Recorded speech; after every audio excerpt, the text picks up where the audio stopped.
Бай манайхан энэ өдрийн мэндийг хүргэе. Amis Time podcast-ийн шуудан гэрлэгийн шинэхэн цагтлыг уншиж хүрэхэд бэлэн болоод байна.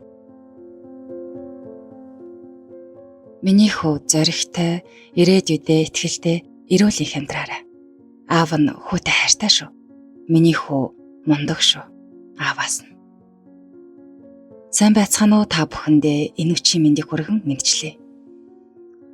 Хүний амьдралын хугацаанд баяр жаргал, зовлон гуниг ээлжлэн тохиолдог гэдгийг би ойлгон ухаарч суралцсаар өдийг хүрлээ. Мөнх бусын орчлонгийн бодит үнэн мөнийг ойлгож ухаарснаас хойш миний амьдралын философи, амьдралыг үзэх үзэл, хандлага өөрчлөгдсөн. Өөрчлөгдсөөр л байна. Бид энэ хорвоо ертөнцид өөр өөрийн үнэт зүйл, зорилго, мөрөөдөлтэй амьдардаг. Гагцхүү тэр мөрөөдлөө, зорилго, төлөвлөгөө болгон биелүүлэх нь тухайн хүний тууштай зан төлөвөөс шалтгаалдаг гэж би боддгийм. Шуудан гэрлээ нэвтрүүлгийг анх сонсоход ягаад ч юм их танил, дотн сайхан мэдрэмж төрсөн. Нэг тийм танил, удаан уулзалтаагүй дотны найзтайгаа ярилцаж буй мэд сайхан мэдрэмжийг би мэдэрсэн. Нарт хорвоод мэндэлж амьдарсан 30 жилийн хугацаанд би эцэг эхийн хайр халамжинд дутх зүйлгүй өссөндөө их баярлаж талархдаг. Аавтайгаа, эмээтэйгээ хамтдаа амьдарч байх хугацаанд би их тайван, аз жаргалтай байсныг одоо л ухаарч мэдэрч амьдарч байна да. Тэдэнтэйгээ хамт байх хугацаанд үнэхээр их жаргалтай, тайван байж. Гэхдээ одоо зүгээрээ. Шинэ ажилд ороод, оюутан, багш нартай харилцаж, хамтран ажиллаж ихэснээс хойш өдгөө 1 сарын хугацаа өнгөрөх гэж байна. Цаг хугацаа удаан боловч хурдан урсаж өнгөрч байна. Шинэ ажилд орсноос хойш миний үе тэнгийн болон надаас ахмад үеийн багш ажилтнууд наадтай их ээлдэг найрсаг харилцаж буйд би тэдэнд их талархаж баярладаг юм. Аливаа таниахч байсан, танихгүй ч байсан хүнтэй мэдлэн гэдэг бол тухайн хүний биеэ авч явах байдал, соёл, харилцааны түвшинг илэрхийлдэг юм болоо да гэж би боддгийм. Их сургуулийнхаа сургалтын албанд шинээр ажилд орсон өдрөөс хойш надад их дотн сайхан сэтгэл төрүүлсэн үе тэнгийн нэг эмэгтэй багш байдгийм. Өглөө бүр мэдлэн нүдэрээ их сайхан инээмсэглэж авдаг сайхан эмэгтэй л дээ.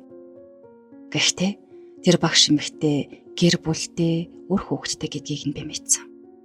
Миний хувьд бол түүнтэй энгийн сайхан дотны найзууд болох хүсэл их л байна. Одоо бол би багаар өөрийгөө нээж шинэ найзуудтай болохоор хичээж л байгаа.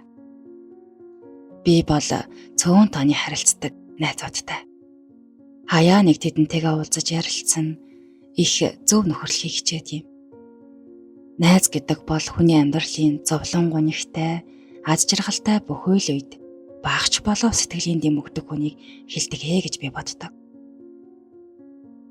Гэхдээ амьдралын хугацаанд хүнд дотны найзууд их цөөхөн байдаг болов.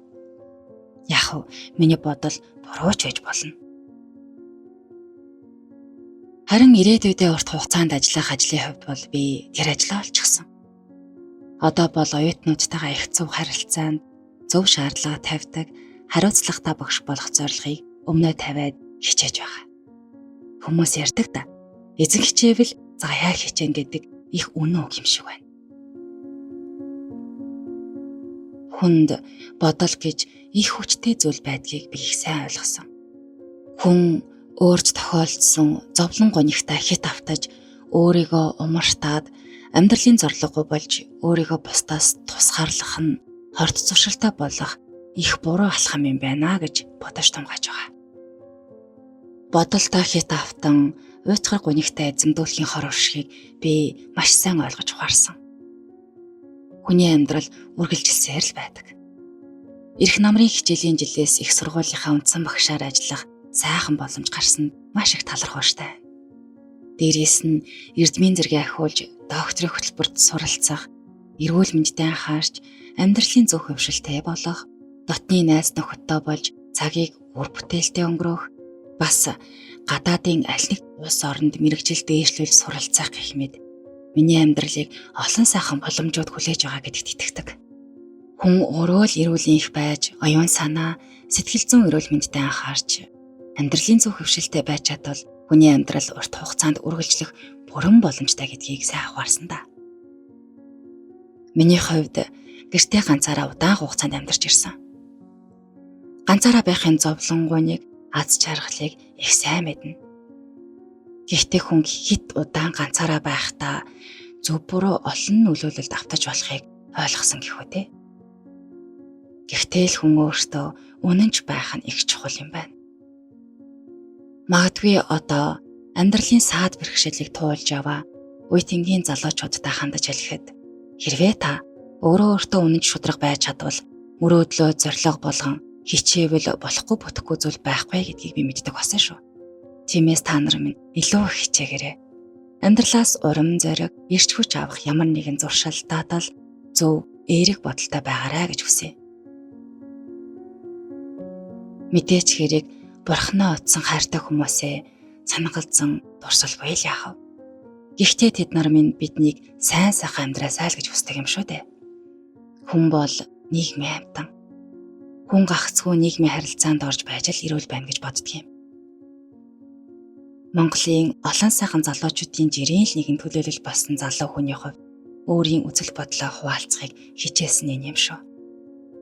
Эцэст нь би өөртөө зориулсан нэгэн сайхан эрч хүч, урам зориг өгөхийг шивнэхийг хичээлээ. Хаянд оржийн зол жаргалаа чи чадна. Чонд бүх боломж бүрэн байна. Өөрийгөө тодорхой хэмжээнд илүү нээж, бусадтай зөв харилцаатай, эрүүл их амьдралын зөв дадал хэвшлийг мөрдөрөө. Сайн дотны найзуудтай болоорой гэж хүсмээр санагдлаа. Ам эгч танд маш их баярлалаа. Бүгдд нь сайн сайхныг хүсье. Баярлалаа. Хүндэтгсэн зол жаргал. Химээгээд цагтлаа өндөрлсөн байна. Нэрэл магадгүй яг одоо танд хүнд хэцүү зүйл тохиолдсон. Магадгүй та хайртай дотныхоо нэг бурхандаа алдсан бол энэ бүгдийг таваад гараарай. Цаг хугацаа бүгдийг ангааж идгээдэг юм шүү дээ. Энд хүрээд өнөөдрийнхээ дугаарыг өндөрлөе. Хамтдаа байсан сонсогчдоо бүгдэнд нь баярлалаа. Ирэх шин дугаараар эргээ уулзтлаа. Түр баяртай.